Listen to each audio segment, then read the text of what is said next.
정말로 제도라는 게 개편이 되면은 제도 자체의 변화도 중요하지만은 어떤 사람이 그 자리에 있느냐가 너무나 중요한 것 같고 그런 의미에서 구윤철 부총리 역할이라는 것이 기재부 공무원들한테 주는 신호도 클 것 같은데 지금 초대 기획예산처 장관 후보자로 이해훈 전 의원이 이렇게 지명이 되다 보니까 또 굉장히 소란스러운 풍경이 연출된 건 사실이거든요. 뭐 지금 그분의 도덕성 이런 부분은 빼고, 그러니까 두 가지가 있는 것 같아요. 그러니까 예산이라는 거는 하나가 정부 부처 내 목소리를 조율할 수 있어야 되고 모든 부서는 다 돈을 쓰겠다는 거잖아요. 그러니까 예산처는 사실은 정부 내 야당 같은 역할을 해야 돼요. 왜냐하면 다 늘리겠다고 하니까.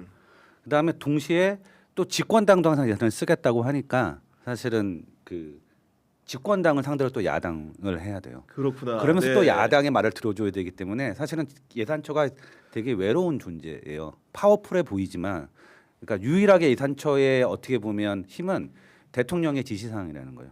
예산이라는 건 아까 말했던 정치적 메시지고 이재명 정부가 뭐 하겠다고 했던 것들을, 그러니까 대통령이 챙기는 거는 뭐 예산의 디테일한 게 아니라 우리 이거 하겠다고 했으니까 이거 어떻게 할래, 그리고 사업을 어떻게 구현할래, 이거거든요.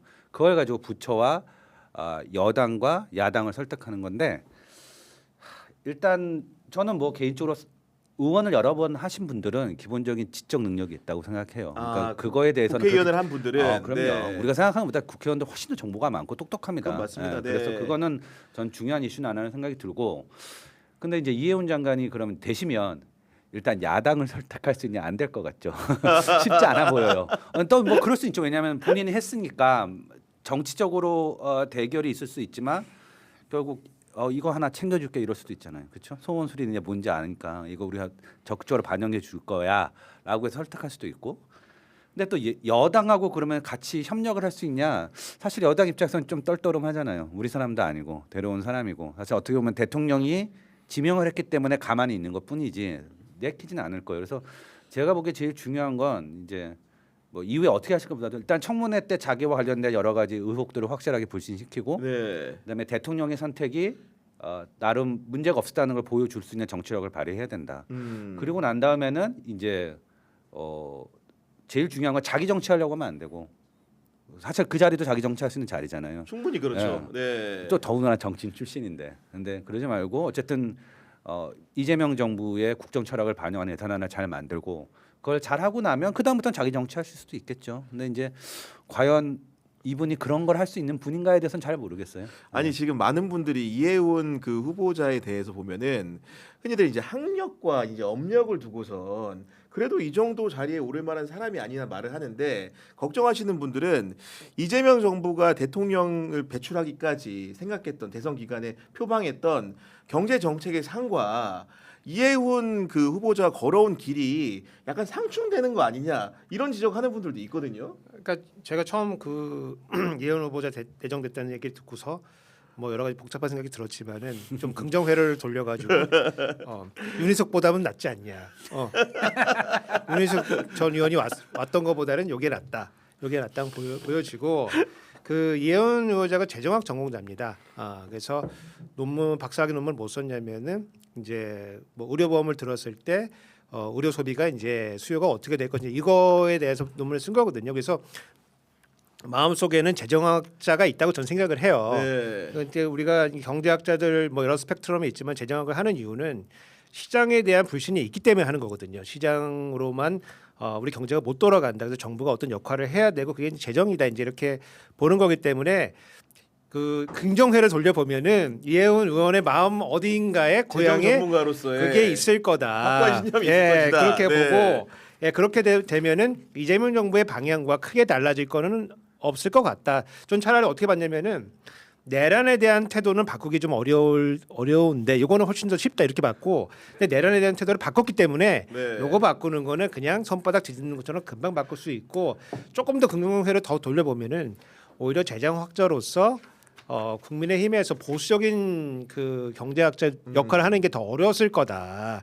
이렇게 한번 긍정회를 돌려보겠습니다. 그 일부에서는 또 이제 예산이라는 것이 정부안이 국회로 넘어와 가지고 이제 확정이 되는 구조다 보니까 삼선 의원으로 국회의원들의 취약점을 잘 알고 있는 이해훈 후보자가 장관이 되게 되면은 정말로 이제 국회를 쥐락펴락할 수 있는 예산 편성을 할 수도 있을 것이다. 예를 들면 사업적으로 요구하는 돈들이 어떤 게 정말 지역구에 필요한지 아닌지를 구별할 수 있기 때문에 그런 얘기도 하긴 하던데. 근데 뭐 개별 사업에 대해서 기획예산처 장관이 일일이 다 평가할 것 같지는 않고요. 그러니까 근데 중요한 건 이제 예산은 정치적 과정이잖아요. 그러니까 그 과정에서 국회의원으로서 쌓았던 인적, 물적 네트워크를 사용하면 좀 더 잘 할 수도 있고요. 근데 거꾸로 이혜원 의원 자체에 대한 반발도 세력도 많잖아요. 여당 야당도 지금 제가 내 편인가라는 의구심을 갖고 있기 때문에 어려울 수도 있고 그러니까 잘 그러니까 사실 그거는 이제 본인이 하기 나름이에요. 뭐 그러니까요. 네. 일장일단이 있는 것 같아요. 그러니까 그러니까 공무원을 틀어지는 어. 두 가지 방법이 자리하고 조직하고 예산이거든요. 자리 조직 예산. 네, 그래서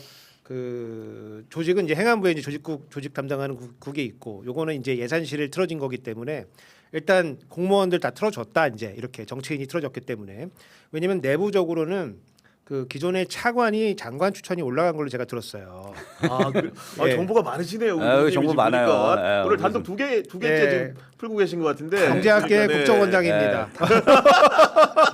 경제학계 국정원장. 네, 그래서 그 차관을 후보로 했는데 대통령이 그렇게 선호하지 않았다. 왜냐면은 이제 우리 그 민주당 정부 때 관료에 대한 그 기본적인 관료에 부심이 대해 있으신 것 부심, 같아요. 특히 이제 우리가 홍남기를 낳았지 저도 않았겠습니까? 그 대목에서 네. 이재명 대통령이 분리를 결정했다고 봅니다. 예, 그래서 네. 홍남기를 낳았기 때문에 그때 홍남기가 버티지만 않았어도 그때 우리 윤석열이 낳지 않을 수가 있었는데, 홍남기가 사실은 전 거짓말 시켰다 보거든요. 돈이 있었는데 없다고 버텼기 때문에 그때 이제 윤석열이 이제 들어오게 된 이제 그런 계기가 됐다고 보거든요. 지원금을 제대로 이제 그렇죠, 지급하지 않았기 그렇죠. 때문에. 그래서 네. 그래서 이제 공무원은 안 되고 정치인이고, 이혜훈 후보를 이제 그 지명한 거는 다목적 포석이라고 봐요. 하나는 통합, 탕평이다. 탕평 중에서도 줄론 탕평이다. 정조의 줄론 탕평이다. 저 극단에 있는 사람도 내가 쓴다. 줄론 탕평. 그다음에 네. 분열, 야당을 분열시킨다. 분열책이다. 이 여당 정부 내에 야당의 자리가 한두 자리 없겠느냐. 그래서 분열시킬 수가 있고, 세 번째는 견제한다. 그래서 공무원과 여당을 동시에 견제한다. 왜냐하면 예산 타가려고 하면은 이혜훈 이제 장관한테 가서 줄 서야 되거든요. 그렇죠. 그거 네. 줄 서는 거 쉬운 일 아닙니다. 맞아요. 근데 만약에 네. 호남 출신의 어떤 국회의원이 예산처 장관이 됐다.